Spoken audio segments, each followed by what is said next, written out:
The advice and opinions expressed by the host of Autism Live and her guests are meant solely as suggestion and should not be in any way construed as child-specific advice. Any choices you make in determining your child's treatment are completely at your own discretion.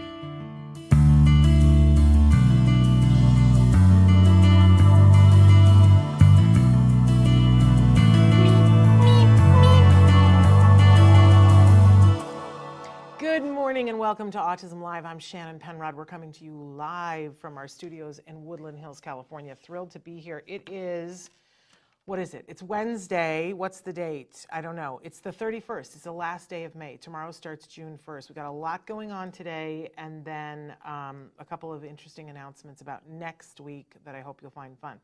Anyway, I'm thrilled to be here. I'm Shannon. For those of you who don't know, I identify as a proud pony. I am a parent of a neurodiverse individual who is my favorite person on the planet. Let's just say that. My son, who is about to be 20, a 2 and a 0, he'll be 20 on Monday. So I have an announcement about that a little bit later coming up. But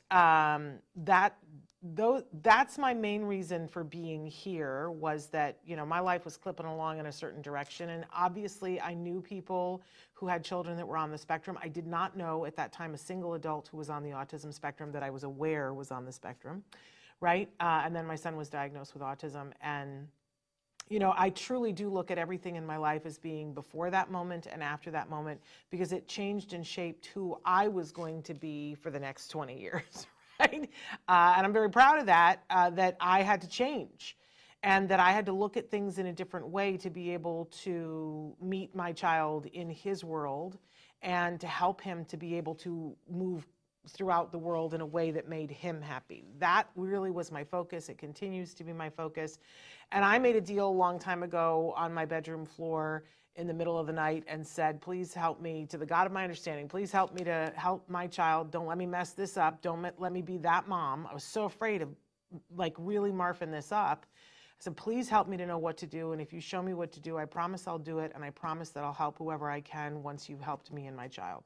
Trying to live that every day, because we were helped. That I did get clear direction about what to do, where to go, who to talk to. I did.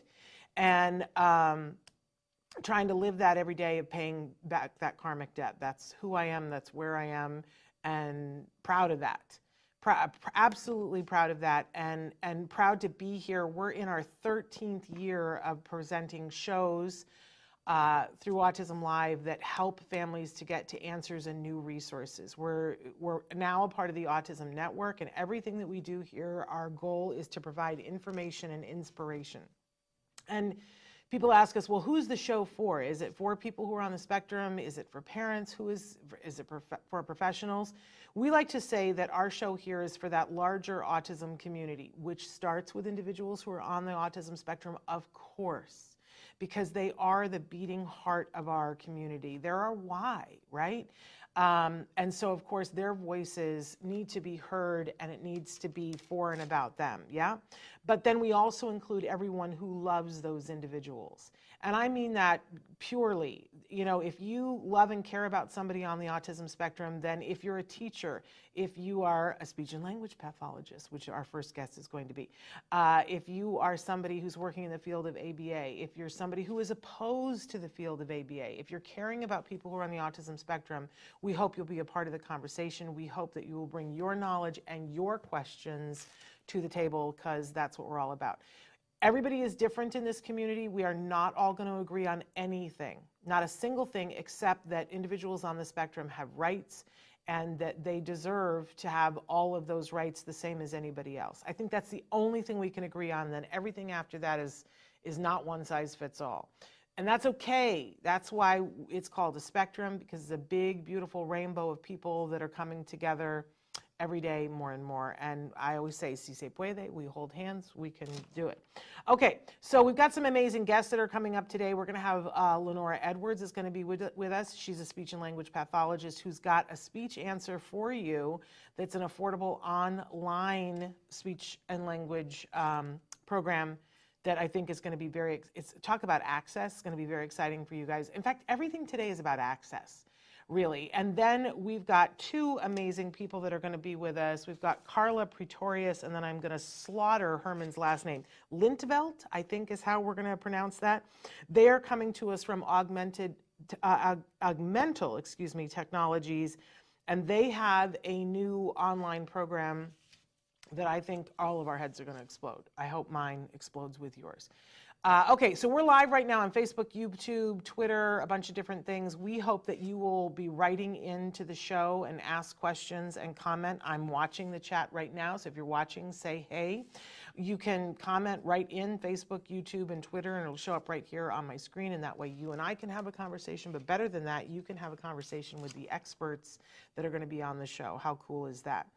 I also love that everything that we do here is free. You're going to see that when you watch the show or listen to the show in podcast, you're going to hear more ads. That's what we're doing to stay on the air. We were given choices about, we could come to you guys and say subscription base or put ads in. For those of you who hate the ads, there is a way that for a low cost coming up that you can subscribe for a low monthly cost to get the show without the ads. That's the only way we can do it and make it fair. I know it's not my favorite thing. If somebody is out there and very wealthy and says, I believe in this and wants to give us a sack of money so that we don't have to do that, I'll take it. And we'll put it to good use. But until such time, we have to keep the lights on. We have a responsibility to do that. So you're going to see more ads. And I hope that you will, when you hear the ads, you won't get frustrated. You'll go, oh, these are, people that are helping to keep the lights on over there. So, yeah, that's what we want to say about that. Now, on Wednesdays, we like to start off with something that we fondly refer to as the jargon of the day. This is when we take on one word, one phrase, one acronym. We try to give you the actual definition first. Then I like to make fun of the actual definition because, everybody needs a hobby. And then we give you a working definition, which sometimes makes the expert break out into hives. That's just a side benefit. And then I try to give you a context of why this might be important to you. Because the only reason why we do this, the jargon of the day, is because I have a belief that if you understand what these terms are, then you're going to get further, you're going to get more done, because you'll understand what the experts are talking about. So it'll save you money and time. And that's really what drives me to give you the jargon of the day. This stuff used to kick my keister. It still does, some of them. Some of them still kick my keister, and I go, oh, I don't remember. What's that again? And I have to look it up, and then I go, I don't really know what that means. And then I call one of the experts that we have on the show and go, what the heck are they talking about, right? And I know all of you don't have access to that, right? So this is why we do it. Okay, today's term, one of my faves, because this is critical. Differential reinforcement. Doesn't that sound like the timing on the belt in your car? I don't even know, right? Differential reinforcement. If somebody had said to me 20 years ago that I would be sitting here today and I would be talking about differential reinforcement on a podcast, I would have laughed until I split into 1,000 pieces. Because I would have said, I have no idea what that means, and I assure you, you're talking to the wrong person. But here we are. So let's make use of the time. Differential reinforcement, let's take a look at what our actual definition is so we can tear it apart. Providing reinforcement only for those responses within a response class that meet a specific criterion along some dimension or dimensions, for example, frequency, topography, duration, latency, or magnitude, and placing all other responses in the class on extinction. Yes, ladies and gentlemen, we have a winner. It is the most confusing jargon of all time because it's dense with repetitious words that were in the actual thing that we needed to find to begin with, and then a bunch more jargon terms. If I don't know what differential reinforcement is, then I don't know what providing reinforcement only for a response within a response class that meet a specific criterion, and then we get into dimensions, frequency, topography. Are we talking about maps? What the heck? Duration, latency, I don't know what that means, or magnitude. What are we, are we talking about, now I'm thinking comets. What magnitude is it? I don't know. An earthquake. What is it? And placing all other responses in the class on extinction. I'm thinking dinosaurs and comets coming to the Earth, and what magnitude earthquake is it causing for a catastrophic event? No, it doesn't mean any of that. It means absolutely none of that. And it actually is something that people miss and get wrong when they're trying to teach someone how to do this. So it actually is a pretty important thing. Let's move on to our working definition, which is not about dinosaurs. Okay, being mindful and specific about what you're rewarding so that only responses that meet, oh, here it is again, that meet specific criteria are rewarded and all other responses are ignored. I don't even like this one. You know what I want, Traven? I want the sound of a flushing toilet because I want to flush them both down the toilet. In the future, let's have one of those. I still don't know what it means. Oh, there we go. Traven's on the job. Let's flush them down the toilet, send them out to sea, and see if we can't figure this out. So do we know what reinforcement means? There it is again.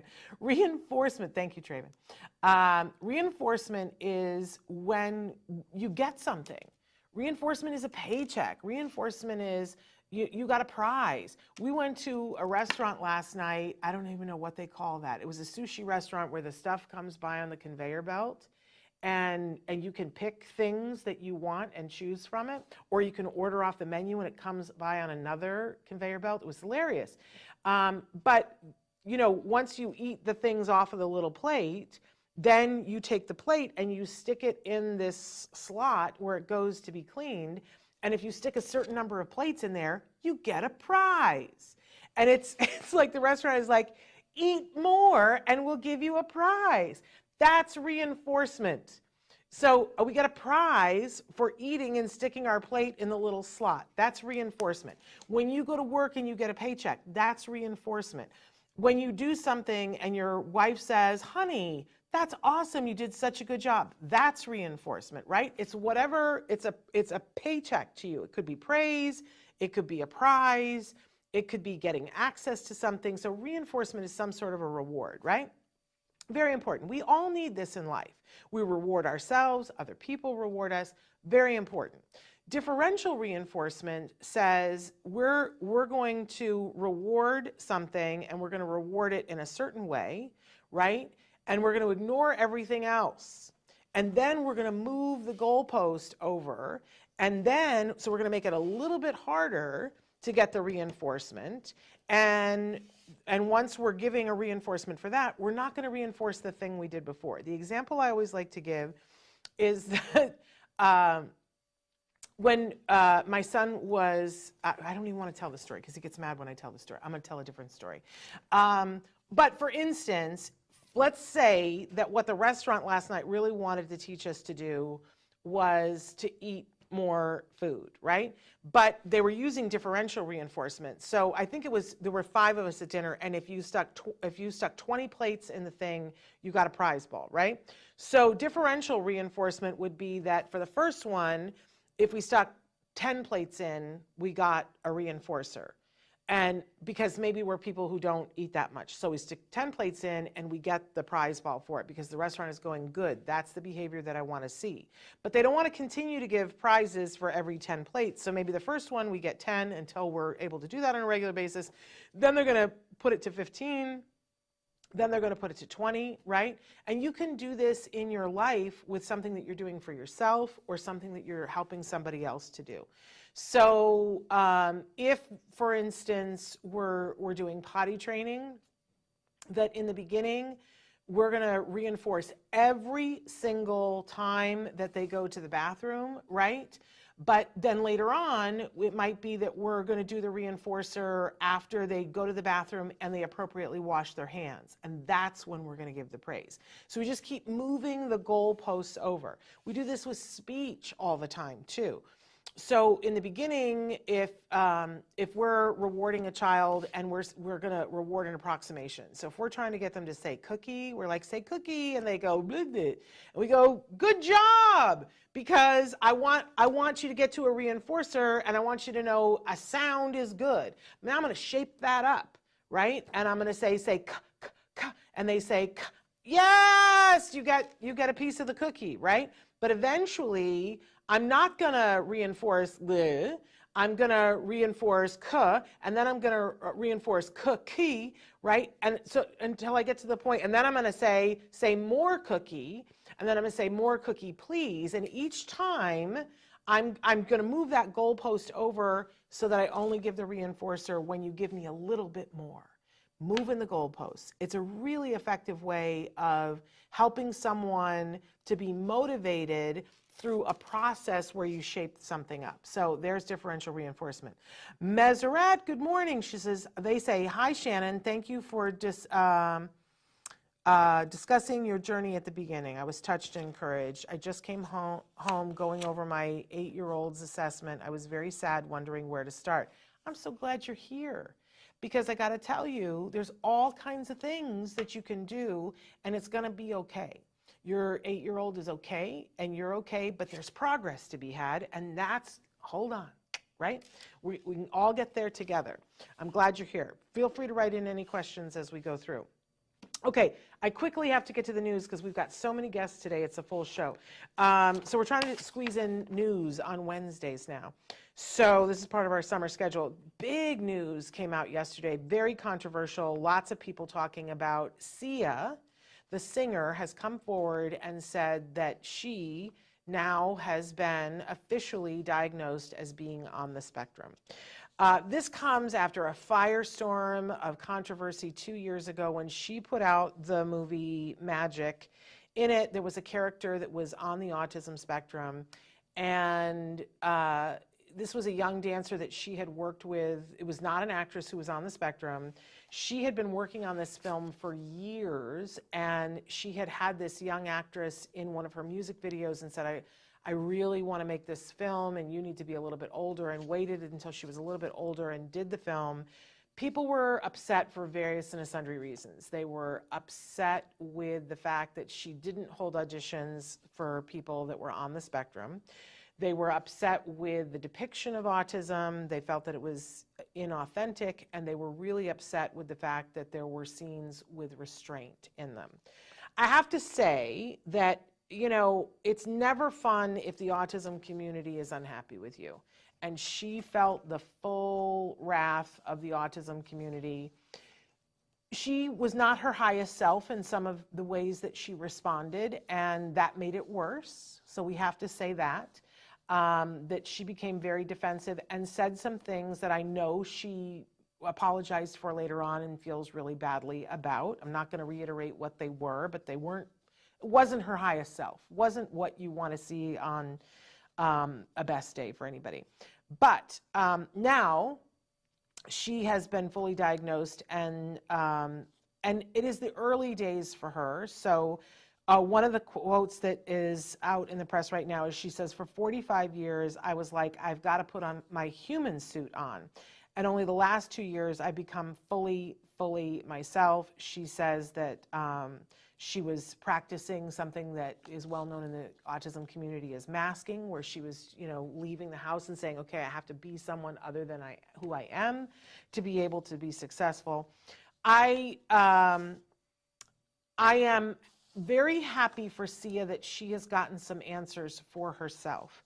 I want to say with love that this is a very dicey thing on both sides of this equation, both for Sia and for our autism community.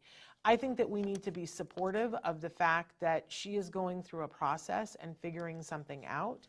And I think that it is entirely possible that she is going to have some rough days ahead with dealing with how she relanguages her world and how people are going to treat her. And I would hope that we in the autism community would be supportive of her as she goes through this journey. On the flip side, I do want to suggest to Sia that I think when we see a lot of adults who get diagnosed with autism, it is such a relief, and they go, oh, I have found my community, I understand everything now. And there is an assumption that it's one size fits all. And of course, once you've been here for 10 minutes in this community, you learn that it is not at all one size fits all. There's a growing consensus of people who are saying that we would like to have two different ways of looking at autism, that we would have childhood diagnosed autism and adult diagnosed autism, because it's a very different thing.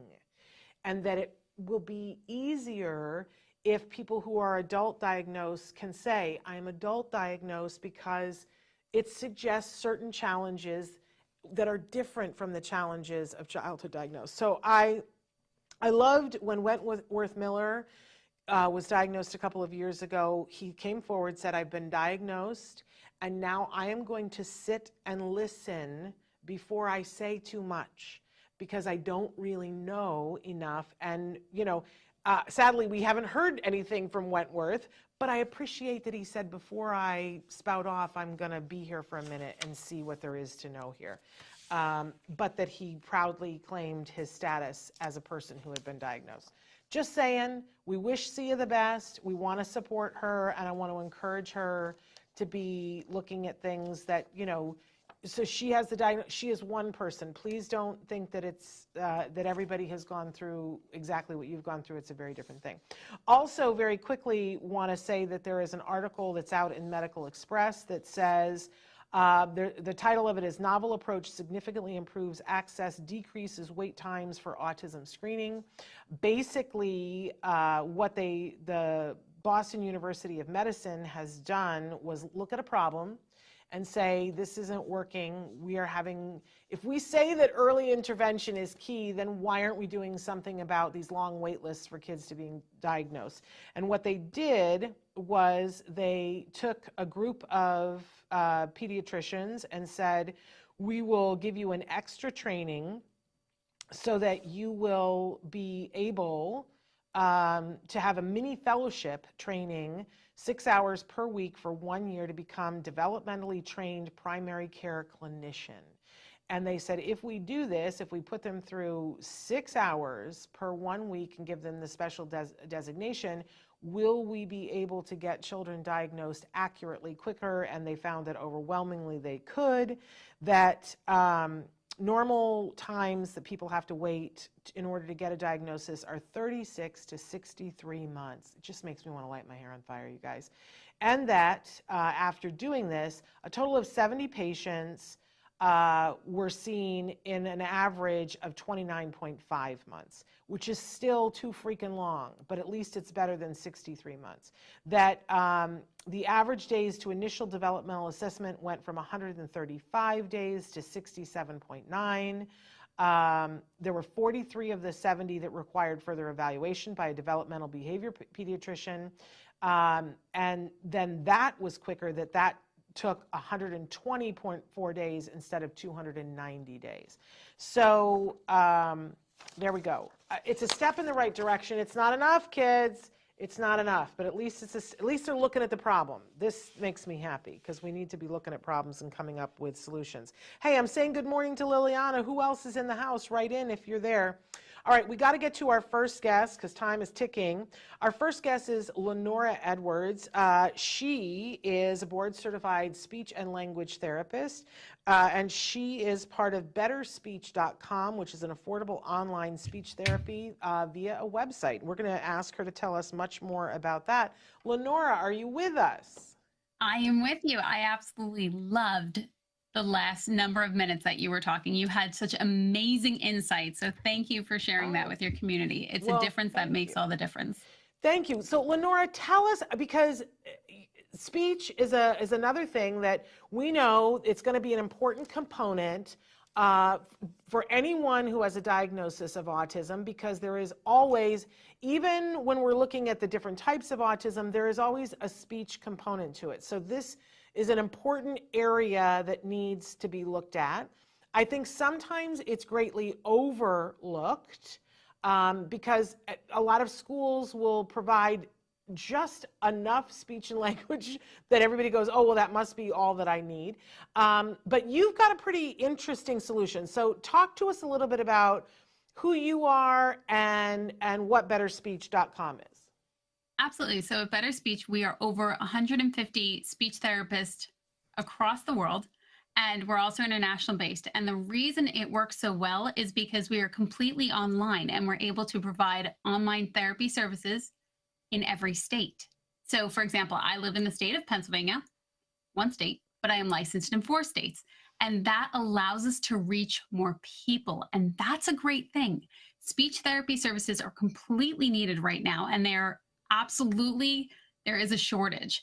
And unfortunately, especially when it comes to schools, the speech therapists have specific numbers that they can accept. For example, they can carry a caseload of a very specific number. So if your child is close, but doesn't technically qualify, your child might not get speech therapy services simply because other children need them and they don't have the ability to fill that situation. And that is the true reality of things that are going on. And it's heartbreaking because children need speech therapy services, but also adults need speech therapy services. And with Better Speech, we are able to cover both, all from the comfort of someone's home. Well, that's pretty amazing. And I do want to say, especially because for many reasons, it's summer now. Everybody's going on summer break. And I know schools, sometimes if you push hard enough, they'll provide just a little bit of speech, but it ends up being such a pain in the neck because they make it that hard for you that you can't get to it. It gets in line with other therapies and you're having to choose between. But it's not a time to let the speech ball drop. In fact, I'm always making the case it's the time to make up ground while you're doing other things. So having it affordable and easy to do online, and you guys have had great success with this, being able to do this online. Speech therapy can work in this modality. It's a really wonderful thing. So let's talk about how would people sign up to do this? Where do you go? What does it look like? So on and so forth. Super easy. Simply visit betterspeech.com and there's a button that says free consultation. We offer a complimentary consultation to every single person. And that's something I'm incredibly proud of, especially when you pointed out people are on these wait lists for so long. The fact that we offer a complimentary consultation, you can speak with a speech language pathologist right now. It's 1:30 Eastern Standard Time. So you can call us up and you can speak with somebody immediately. Or if you're like me and you roll over at 2 a.m. and you have questions, you can reach somebody the very next day. And I think that's so important. We don't have 3 months or 6 months to wait to speak with a professional. And these little minds and bodies are growing. They're not going to wait for somebody to get there. Yeah. I'm imagining that you guys make it super fun for them on doing Very it much online. so. That's got to be a big key to this. So if they go to betterspeech.com, they can do the free consultation, because I'm sure a lot of people are like, well, I'm not sure if my child would do this. But during the consultation, those are the kinds of things that they can get to feel more comfortable about. Absolutely. And we offer a session-to-session option or a monthly option. Okay. So you can speak with a professional, but also once you have a clinician that's established with you and your family, you then get to see how that rapport is, all from the comfort of your home. And the beautiful thing is, sometimes in school, as the clinician that's in the school, I don't get the opportunity to talk with the family and explain what I'm doing it, why I'm doing it, how to implement it at home. And that's a difference that makes a huge difference, because our role is to educate those that are with this individual. And the fact that we're online, we're in the place that you're most comfortable. You get to be a part of, the parent or guardian gets to be a part of the therapy session. You get to record it and you get to ask questions and understand why we're doing what we're doing. Makes a massive difference in the success. And also the child that is with us gets to know that they're seen and that they're heard and that they're loved, because everybody's coming together to support them. Well, we love that. And Chelsea, you and I have a Vulcan mind meld, because this is where I was going next. I had the opportunity to look at your website a little bit last night, and I noticed that you cover a lot of different things, including apraxia. And they want to know, I didn't see, but they want to know, do you do dyspraxia as well? Mm-hmm, absolutely. So our intention is to help. How can we provide services to that individual? So if there is any sort of communication, whether it be they have their language skills and we're talking about turn taking and we're talking about how to integrate into a conversation, especially as a tween or a teenager and they don't have those social skills, how to tell a joke, knowing when to laugh appropriately, knowing when to leave. That's a part of communication. We also work on the sequencing, such as an apraxia, whereas that little one knows what they want to say, but they're having difficulty organizing through that sequence. That's a big thing, and that's important because we want them to be able to communicate. Now, if it comes to using a device, a lot of the time we'll hear families say, well, I really want them to be verbal. And the beauty with the device is that it supports improvement toward verbal, because we want that individual to understand that they can communicate for themselves. They actually have a voice, and whether the voice is coming out of a device or it's coming out of their mouth, what we're doing is we're helping to empower them to communicate. Absolutely. Joanne says, we need more speech. Do you accept insurance and Medicaid? We're in Pennsylvania too. Excuse me. Love that you're in Pennsylvania. Yeah. We do accept insurance, and we also provide a super bill. So what that is, it is a document that you can take to your insurance company that will carry the important information that they need to ensure that services are covered. Wonderful. Liliana says, that is so true. The lack of speech pathologist services, these kids can't wait or be put on a waiting list, wasting precious time to help develop this skill. I think it's actually even worse than that too, because as you were saying, that piece that you were saying about in a school, they can only take on a certain number of kids. We have so many families that have been pushed out of their speech services, even though they know that their child still needs to work on those pragmatics that you were talking about. They need to work on the social language. Or kids that are still having a difficulty with a sound, but because they can make enough sound, they get bumped out. They're not going to put it to you that way in an IEP, but that is what happens all the time. So more and more families are doing speech services on the side to be able to get to where they want to get with all of that. Joanne says, we have conversation problems. Can save the conversation, can't really initiate one. Difficult to turn take appropriately. And I'm assuming that that's all stuff in your wheelhouse. Absolutely.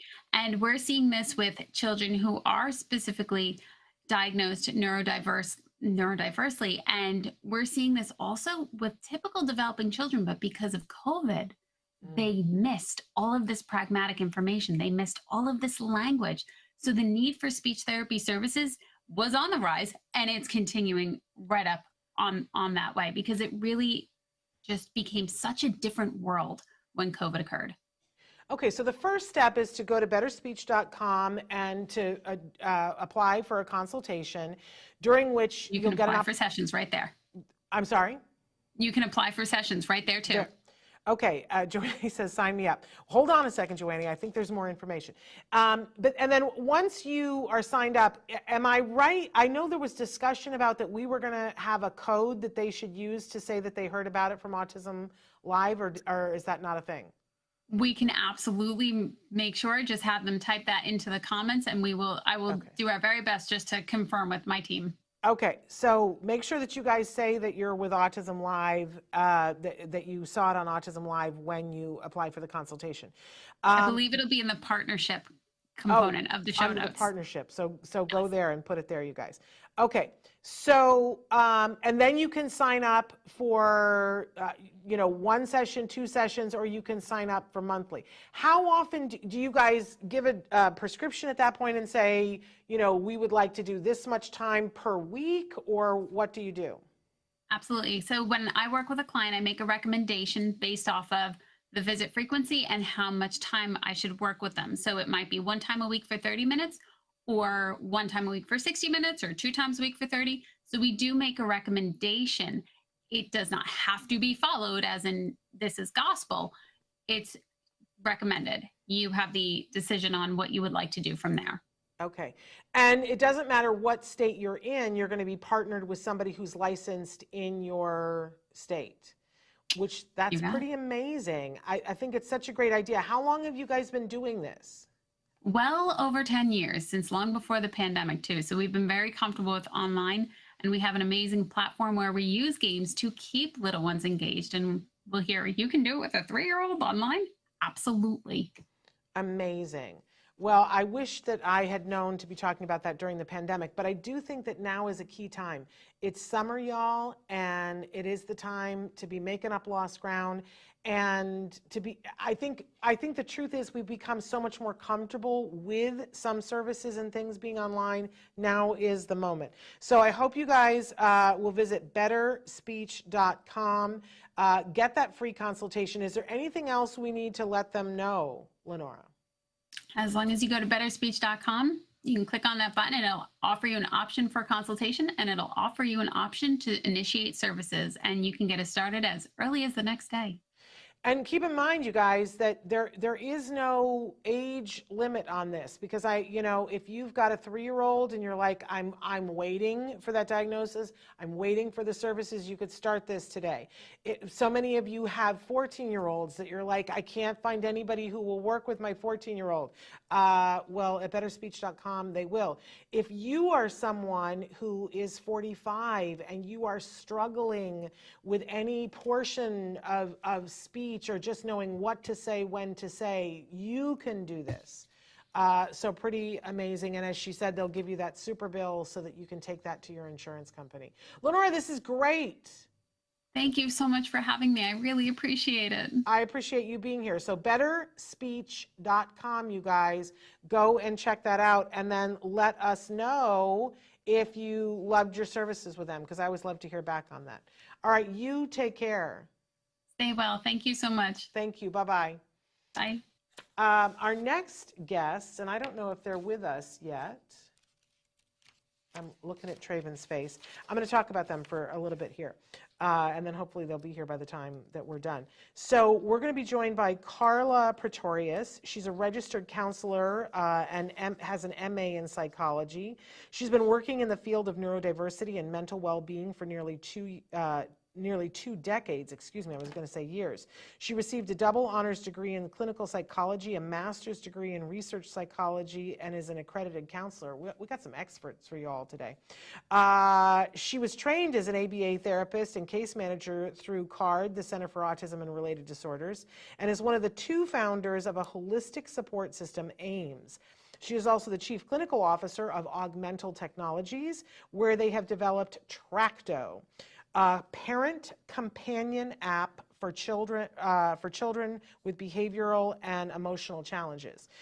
So that's what we're going to be talking about today. Through Karla's years of experience, she has also focused on practical support strategies for parents and children that make actual and real difference in their families' lives. She has contributed articles for Moshi, Autism Parenting Magazine, Autism Advocate Parenting Magazine, and other publications on a regular basis, and has been invited to speak at various conferences, including World Autism Organization in Denmark.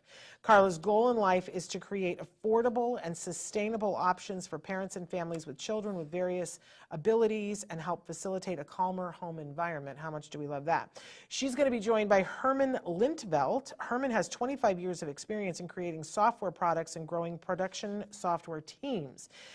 He has been involved in various startups as well as working on big enterprise systems. In 2020, he co-founded Augmental Technologies. It's a digital health startup with a mission to address the children's mental health crisis. Before that, he was part-time CTO of Custis Media Technologies, which also started Wilderness Software Company to support other teams in mentoring, training, technical assessments, and development needs. So he was very prepared for this. Earlier, he was a chief architect and then head of the product for LifeQ Inc., where he realized the positive impact that technology can have on people's lives, especially when it comes to improving personal health outcomes. So we're very excited about hearing more about Tracto. Are they with us? Do we have Karla and Herman? Yes. Okay. Let's let them in. Hi, you guys. And thank you so much for having us. I'm so thrilled to have you. First of all, where are you coming to us from? How far away are you? I'm about 1,700 or maybe more kilometers. I'm in Portugal. I have no idea. It's very far. Portugal. And where are you, Herman? I'm joining from almost the most southern tip of Africa. That's what I thought. In a small village called Wilderness. So we've got some fun here. That so how late is it there? It's late at night, right? Not so late. Almost. It's 20 to 7 here. Oh, okay. That's not so Yeah, bad. 1 hour later, yeah, almost 8. Okay, I thought it was much, much later there. Okay, well, all right, we're really excited about this, and somebody that I love dearly was the person who said to me, Shannon, you got to talk to these people. So and I've been waiting. Explain to us what Tracto is before we do anything. Sure. So Tracto, it's a companion app, and it is there to empower parents. That's our mission. And we want their kids to thrive through using and utilizing Tracto. We've got 3 pillars that Tracto is built on. It's evidence-based micro-learning video guides, a collaborative tracking of emotions, behaviors, and routines, and it's AI-driven personalized engagement. So it really is an app that parents can use to gain those experiences and scenarios that they struggle with. We are asking our parents to give us the scenarios that they want to learn about. And through AI, we can suggest the right type of videos for them. So it really is it's a free app that everybody can download. Okay, so it's a free app, and you say it's a companion app. And then you said a lot of technical things that I understood some of them, but I want to know nuts and bolts. I'm a parent. I've got a 3-year-old that's been diagnosed on the autism. How am I going to use this app? So the first thing would be to create a profile for your child. Once you've created a profile, you can tell us, the app, what you're really struggling with your child. So whether it is sleep or communication, eating, what you need for your child. And then once you've created that profile, you can also do a Snap for assessment, or you could load other assessments within the app. We would then suggest some specific videos, so micro-learning videos, which is under 5 minutes long, for those specific scenarios that you mentioned that you struggle with. We also do tracking, so whether it is that you want to track the amount of MONs or the amount of things that they're eating, different varieties that your child might be eating or not eating, you can track that and show that then to the rest of the team. You can add other members on the team. So this can be your therapist or pediatrician or a co-parent, and they can track in different scenarios too. And then you can show this data to the rest of the care team. Herman, am I missing something there? Because I might be. That's a really good summary. Yeah, it is. Yeah, I think that's good.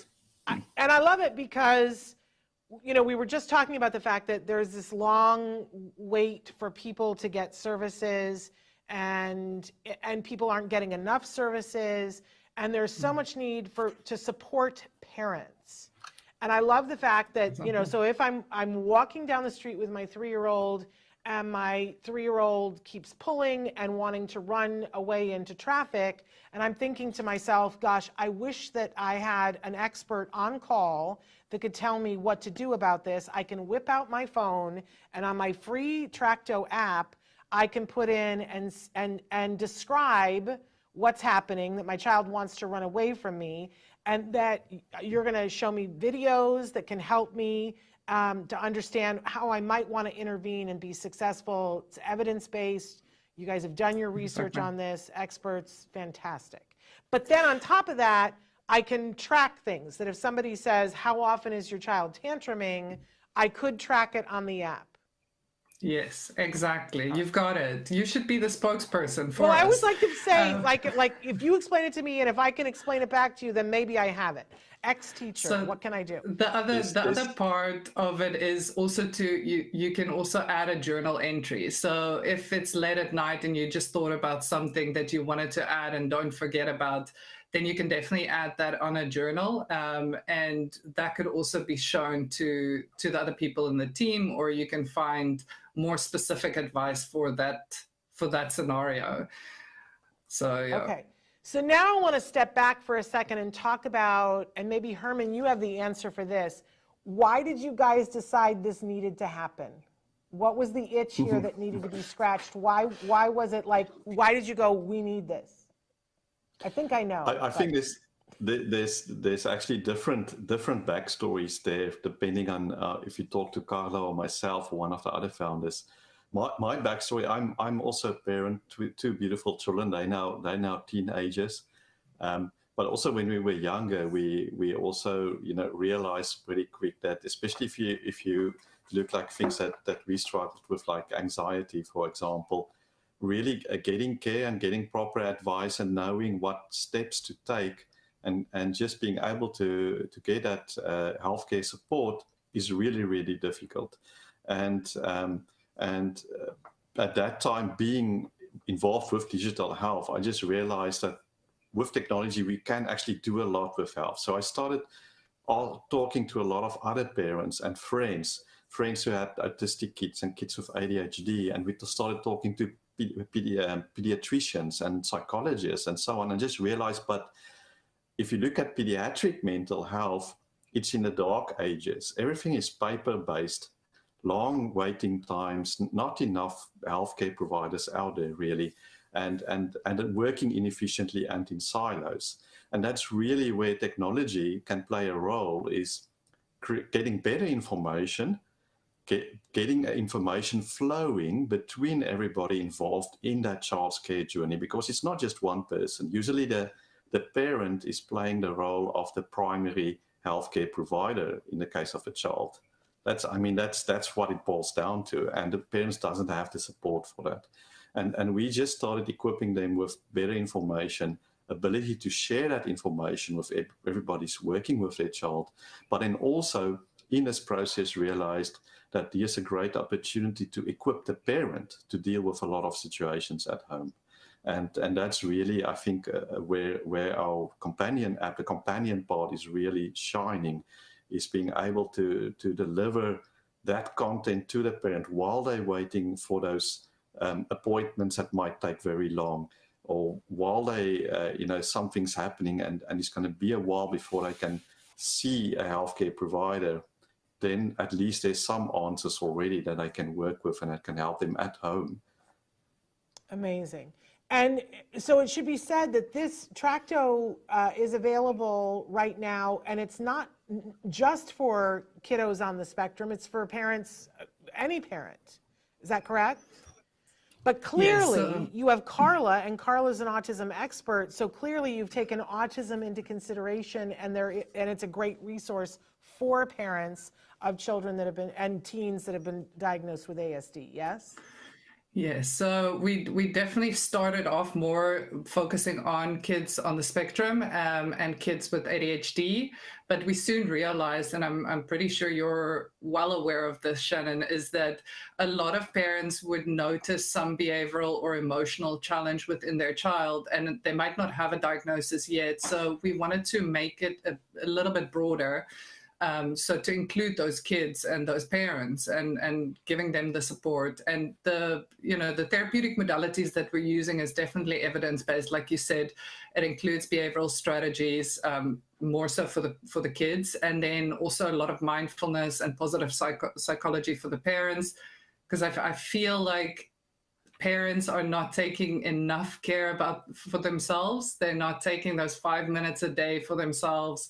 And even just a journal entry, I've seen such great, such great progress with my clients when they take a moment for themselves. You have to look after yourself before you start looking after someone else. So that's why we wanted to empower the parents, but also provide them with emotional support and help their kids, of course.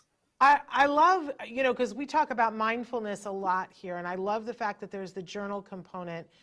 Just the other day, I was reading something that I had written on Facebook 16, 17 years ago when my son was being diagnosed, and to be able to look at that and see the space that I was in then and the space that I was in now it's a very powerful thing, because when you're in it, sometimes you don't notice the progress that's being made. Talk a little bit about what you guys are seeing. How many minutes average do you encourage parents to be on it, and what kinds of progress specifically are you seeing if parents spend even 5 minutes a day? Sure. Herman, do you want to talk about the minutes, or do you want I can talk about what we're seeing, and you can talk about the impact. So we actually initially almost brought journaling in as a side idea to get a way for the care team, the parents and others that they might have invited to share thoughts and notes around the child. But then we quickly saw from actual data and actual usage that more and more parents are using this as a time to reflect on the day and on progress of the child, and sometimes just themselves as well. And we started evolving that. We're actually now about to release in June a very exciting update around journaling that also allows things like mood tracking of the parent, a bit more of engagement around reflection and so on. And the reason we're doing this is because we actually see that being used a lot. And we seeing the parents who are typically actively journaling and building that habit engage more with our platform as well. They typically make more use of the content. They're more actively tracking progress of the child as well. So that habit building around the journal and just that ability for them to look forward to the app, because they have that bit of time to just reflect about the day or about the progress of the child, or maybe something bad happened, and they can just kind of, write that down and maybe share it if they want to. That just lets them come back more. So that's really almost surprised us how powerful this is. Yeah, and I think I'm not surprised. Sorry, Shannon. No, I'm saying I'm not surprised, because one of the things that we often say in the autism community is when our child is diagnosed with autism, we feel like we're on a planet on Mars, per se, by ourselves. And being able to journal and put it somewhere is a way to download and to stay present. So I think it's brilliant. But what were you going to say, Karla? Well, I really like what you mentioned when you said that you looked at an entry or at something that you wrote from years ago, because that's what we also learned in doing AIMS Global. Is we ask the parents to take a video of their child when they first meet us, and then we give and show them videos of ongoing progress. And it's really great for parents to see that. And with Tracto, they can keep it in one app. So they can have that initial video and they can load it on the journal entries. They can add other videos, subsequently more videos. And that also takes them back, not just of their child and the progress that they're making, but also with the siblings and themselves and going on a date. Can you imagine going on a date again as a parent? No, I can't imagine that. Will you say that to me? I mean, my son is 20 and I still can't imagine that. So there we go. My husband is like, date? What's that? I have no idea what you're talking about. Okay, so how do people join the free community, and talk about what that is? Sure. So that was actually part of the impact that we're seeing, is that we do a monthly community group. I run those, and Nanette does some of them as well. And that's where we interact with the parents. We ask them to send some questions through beforehand. We delve into it with other parents. So it really is a parent support group. Once a month, that's for free. They can just go to our website, tracto.app, and they can join the community. The next one is on the 19th of June, I believe, at 2 p.m. Eastern time. And what we do within that community is we then curate some of the videos that we add in Tracto from the community sessions. I just want to mention that just so that the viewers know that we disclose everything, we have a free and a paid version in Tracto. So the free version is that you can do the tracking, the journaling. You can't add videos with the free version.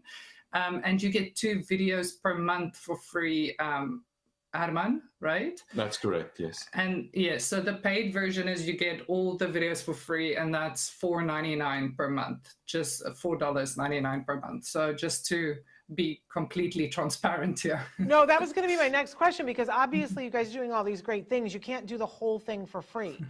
I wish. So yeah, I mean, don't we all wish? I started the show by saying, if anybody knows anybody who's just got, money laying around, right? But that's not the case, right? So, but you can start for free, see if you like it, and if you find that you're liking it or using it, you want more. $4.99 a month is pretty reasonable as things go.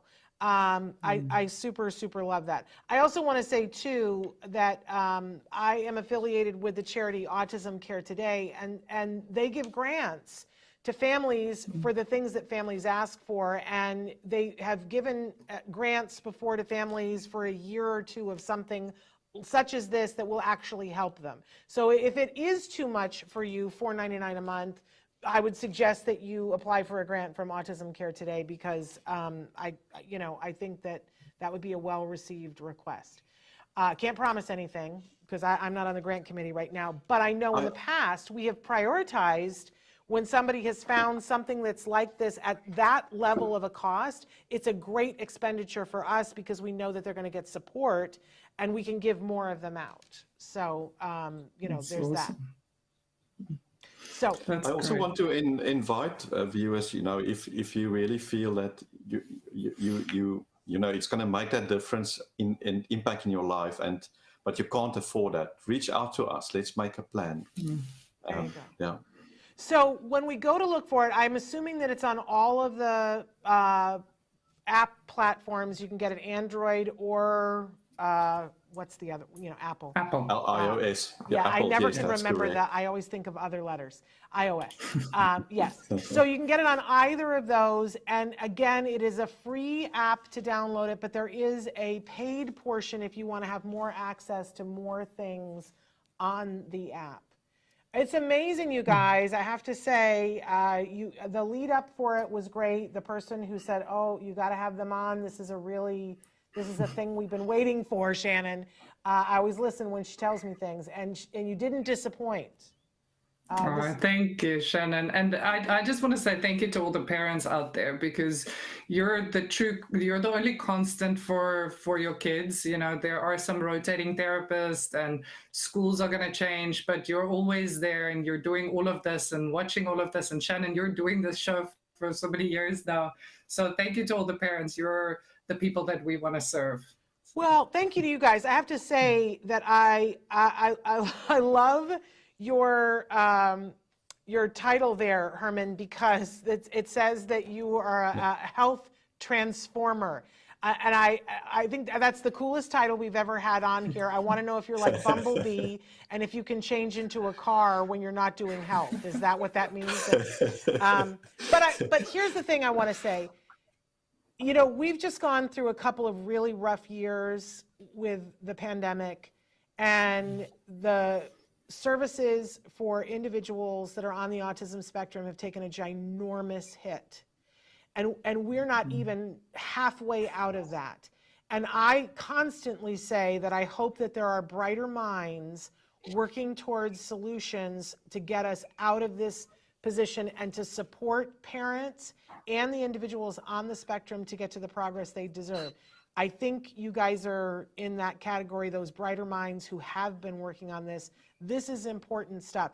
Chelsea wrote in and said, I'm so thankful I tuned in today. All the information today is exactly what we need. Thank you, thank you, thank you. This is vital stuff, you guys. So thank you for taking the time. It matters what you're doing. Thank you, Shannon. It's lovely to be here. Well, we look forward to having you back. We appreciate that. In the end, it takes an ecosystem of a lot of people like yourselves as well, and the parents and everybody working together. That's the only way we're going to transform this.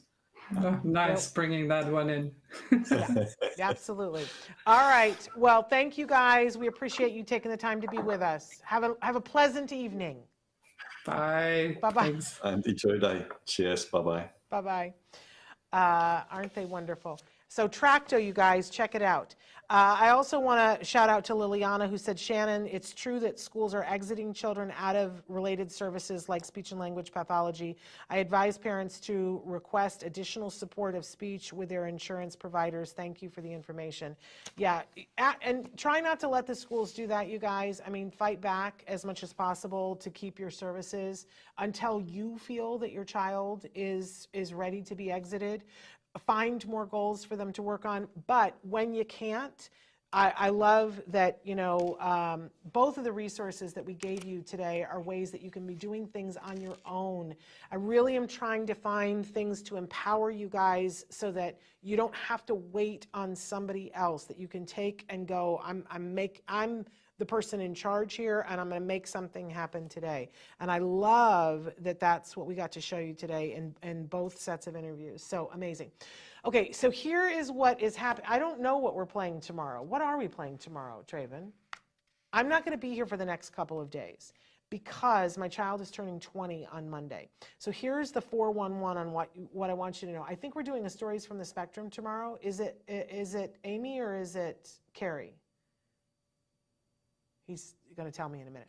But, okay, so is it Amy tomorrow? I think it's, anyway, there's a Stories from the Spectrum tomorrow. And for those of you guys who don't know Stories from the Spectrum, it is the shows that we do that it is only the voices of people that are on the spectrum. It is only, and they get to say whatever they want. We don't censor. It's their time. We're providing a space for them to megaphone to the world. So I hope you'll check that out. And then we have something else that's playing on Friday. I don't know whether it's the Let's Talk Movies that we most recently did, which was kind of hilarious. But then on Monday, we are going to show something on Monday that I've kind of been dragging my heels about. But if you watch the podcast-a-thon, we've been trying to re-air many of those episodes. But on Monday, for the first time, we are going to re-air the episode that we did that was at 3 o'clock in the morning on the second night when I was stupid tired. And I had the director of my one-woman comedy show, the Autism Monologues, in. And for the first time ever, we showed 3 of the funny videos that were part of that show. And we're going to replay it on Monday to commemorate my son's 20th birthday. So if you haven't seen it, I think it'll make you laugh. Hilarious. So I hope you'll tune in on Monday. I'm going to be busy playing with my son, but I hope that you'll enjoy it. I make fun of IEPs. I mean, like, what could possibly be better than that? So I hope that you will enjoy that. And I make fun of myself, too. So there we go. And then we can talk about that. And then on Tuesday, we have an oldie but a goodie of Ask Dr. Doreen, because both Doreen and I are out. Dr. Doreen and I are out on Tuesday. But I will be back with you guys on Wednesday, and we have a great, great, great show for you on Wednesday that you're not going to want to miss. So I'm just taking off a couple of days. Bear with me. But I've got something that's kind of a treat for you on Monday. Just remember that I was beyond stupid tired, okay? That's all I ask from you. All right. I will see you guys a week from today. Until then, give your kiddos a hug from me and one for you too. Bye-bye for now.